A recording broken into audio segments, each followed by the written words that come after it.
Teitur, flottu þriðji leikluti. Hvað fer úrskeiðis? Af hverju náðu þið ekki að fylgja honum eftir? Fóruð á hælana? Já, það var svona, við mistum dálítið jafnvægið í þessu. Við fórum að klára sóknunum okkar á þess að stilla upp í kerfi og ætluðum að gera allt svona í hvelli og missum jafnvægið og þá fóru þeir að taka í framhald af því sóknarfrákast að vörðin okkar ekki sett og það gerði okkur rosalega erfitt fyrir í fjórða leikluta.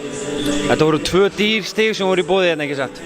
Jú, rándýr stig, en ég samt horfa á þetta núna, mér er eiginlega sammátt ég sé í 4., 5., 7. eða 7. sæti. Ég sé að liðið mitt, það er hjarta og það er barátta og ég veit að þetta klikkar.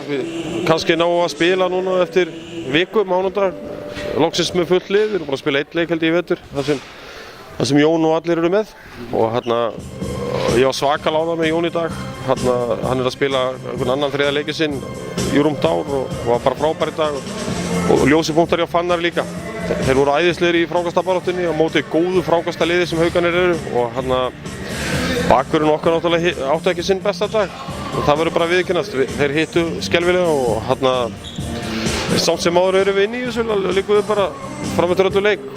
Og munaði þannig í laga kannski Hairston, hann hefði kannski gert gæfumun hérna?